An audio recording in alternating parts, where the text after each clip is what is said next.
എത്ര സമയം സംഘടന തുടങ്ങിയിട്ട്? കുറച്ചു നേരമായി. ഓ, ഞാൻ കുറച്ച് ലേറ്റ് ആയി പോയി. ഒരു നാടകം കളിക്കുക കോൺഗ്രസ് ചെയ്തത്. ആർക്കാ അത് മനസ്സിലാവാത്തത്?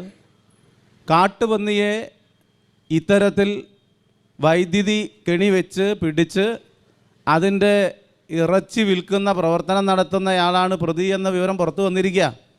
അയാളുടെ രാഷ്ട്രീയ ബന്ധം പുറത്തു വന്നിരിക്കുക. ആണോ? തെരഞ്ഞെടുപ്പ് കഴിയുന്നവരെ ഈ പ്രതിയെ പിടിക്കില്ല എന്നാണ് കോൺഗ്രസ് കരുതിയത്.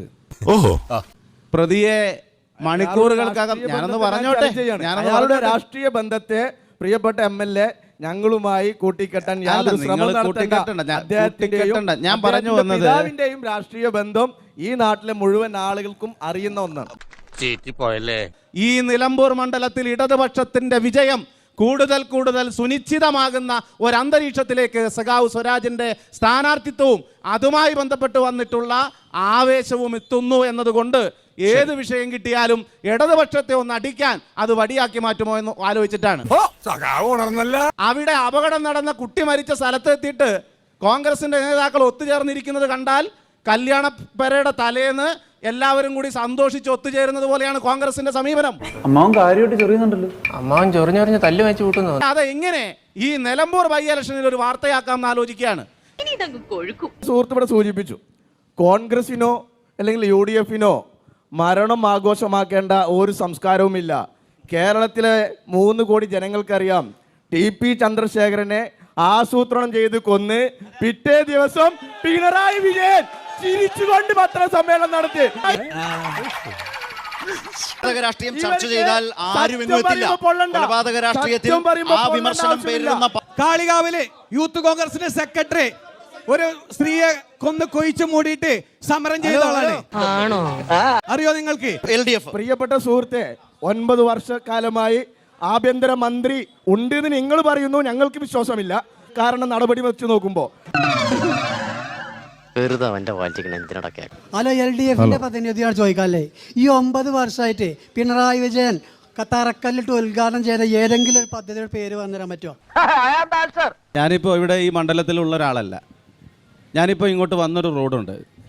ഈ റോഡ് ഇപ്പോൾ ഇവിടെ ചോദ്യം ചോദിച്ച മാന്യ സുഹൃത്തിനോട് പറയുകയാണ്, കേരളത്തിലെ ഗവൺമെന്റ് കിഫ്ബി പദ്ധതിയിൽ ഉൾപ്പെടുത്തി പൂർത്തീകരിച്ച റോഡിലൂടെയാണ് പഞ്ചായത്തിലെ ഈ ഒരു റോഡ് കൊണ്ട് മാത്രം ഗവൺമെന്റ് പ്രശ്നം. ഇവൻ ശരിയല്ല. 9 വർഷം കൊണ്ട് എപ്പോഴും പഞ്ചായത്തിലെ ഒരു കാര്യമാണ്, ഒരു റോഡ് മാത്രം. 3 കോടി രൂപ മാവേലി സ്റ്റോറിൽ നിന്നും അരി കിട്ടുന്നില്ല, പഞ്ചസാര കിട്ടുന്നില്ല, ഉപ്പ് കിട്ടുന്നില്ല, മുളക് കിട്ടുന്നില്ല, പാവപ്പെട്ടവന് ജീവിക്കാൻ കഴിയുന്നില്ല. ആരോട് ഇതിങ്ങനെ എത്ര വട്ടം പറഞ്ഞു? ദേശീയപാത വികസനം, കേരളത്തിന്റെ ദേശീയപാത വികസനത്തിന് ഇന്ത്യയിൽ ഒരൊറ്റ ഗവൺമെന്റ് ഭൂമി ഏറ്റെടുത്ത് കൊടുത്തിട്ടുള്ളൂ, അത് കേരളത്തിലെ ഗവൺമെന്റ് ആണ്. എന്തോ എങ്ങനെ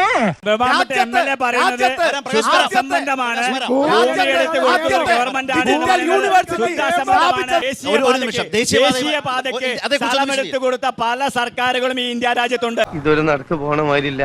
MLA പറയുന്നത് വികസനമൊക്കെ ഈ രാജ്യത്ത് നടത്തിയ വികസനമൊക്കെ തന്നെ കേന്ദ്ര ഗവൺമെന്റ് കൊടുത്ത പണം കൊണ്ടാണ്.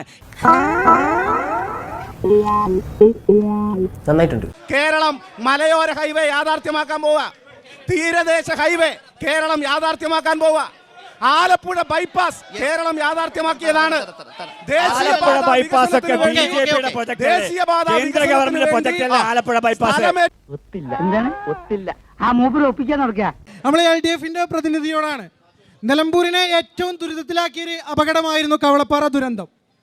കവളപ്പാറ ദുരന്തത്തിന് വേണ്ടി സംസ്ഥാന സർക്കാർ ഫണ്ട് പിരിച്ചു. ഫണ്ട് ആരൊക്കെയോ കൊണ്ടുപോയി, എവിടത്തേക്കെയോ ബ്രാഞ്ച് സെക്രട്ടറിമാർ കൊണ്ടുപോയി എന്നുള്ള ന്യൂസുകളൊക്കെ നിരന്തരമായി വന്നു. അങ്ങനെ പറയരുത്. പിന്നെങ്ങനെ പറയണം? കവളപ്പാറയില് ഇന്നും ദുരന്തം അനുഭവിക്കുന്ന ആളുകള് അവിടെ നിലനിൽക്കുന്നുണ്ട്. അവര് സമരത്തിലാണ്. എവിടെ കവളപ്പാറക്കുള്ള പരിഹാരം? അത് പിന്നെ അതുപോലെ വയനാടിന് നാട്ടുകാരെടുത്ത് നിന്ന് കംപ്ലീറ്റ് പിരിച്ചെടുത്തു. ഇപ്പോഴും വയനാട്ടിലെ ആളുകൾ വാടകയ്ക്ക് താമസിക്കുന്ന വീടിന് വാടക പോലും കിട്ടാതെ കരഞ്ഞ് അലഞ്ഞ് തിരിഞ്ഞു നടക്കുകയാണ്. അതിനൊരു പരിഹാരം കണ്ടെത്താൻ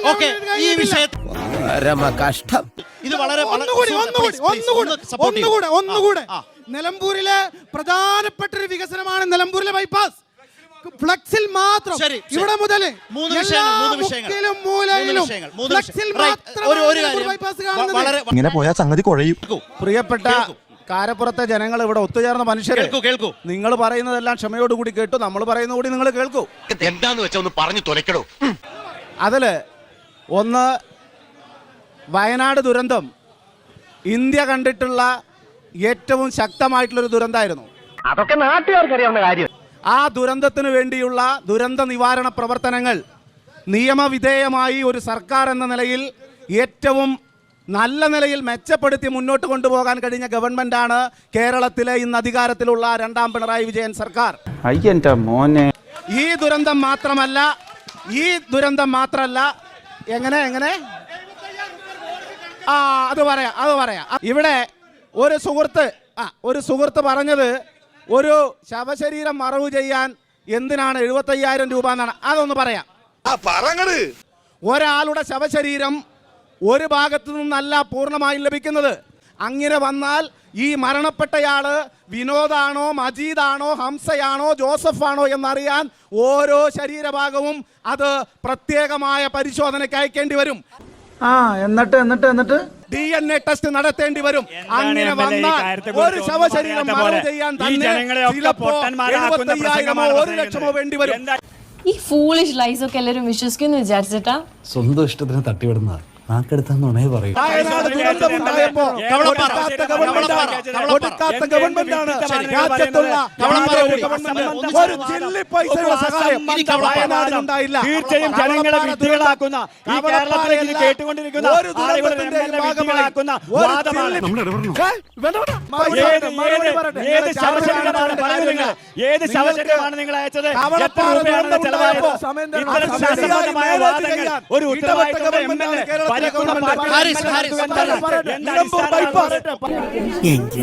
വികസനവുമായി ബന്ധപ്പെട്ട കാര്യത്തില് 1,800 കോടി രൂപയുടെ വികസനം ഈ നിലമ്പൂർ മണ്ഡലത്തിൽ നടന്നിട്ടുണ്ട്. ഈ നായിന്റെ മോനെ ഇനി ഞാൻ കൊന്നുകളയും. കവളപ്പാറ ദുരന്തത്തിൽ പിണറായി വിജയൻ അദ്ദേഹത്തിന്റെ തൊഴുത്തിൽ പശുവിന് പാട്ട് കേൾക്കാൻ ലക്ഷങ്ങൾ ചെലവാക്കും.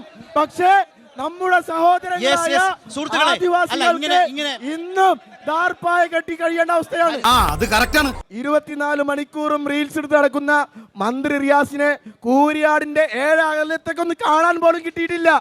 ഇവരുടെ വികസനം എന്ന് പറയുന്നത് കിഫ്ബിയിലും എഫ്ബിയിലും മാത്രമാണ് ഇവരുടെ വികസനം. എന്താ ഉറക്കം വരുന്നു. പ്രിയപ്പെട്ട പിണറായി വിജയൻ ഒരു കല്ലും ഇട്ടില്ല ഞാൻ പറയില്ല. ഒരു കല്ലും ഞാൻ ഇട്ടില്ല എന്ന് പറയില്ല. ഒരു കോടികൾ അടിച്ചു മാറ്റാൻ വേണ്ടി കേരളയിൽ വന്ന് കുറച്ച് കുറ്റിയൊക്കെ ഇട്ടിട്ടുണ്ട്. അത് ഞാൻ അംഗീകരിക്കുന്നു.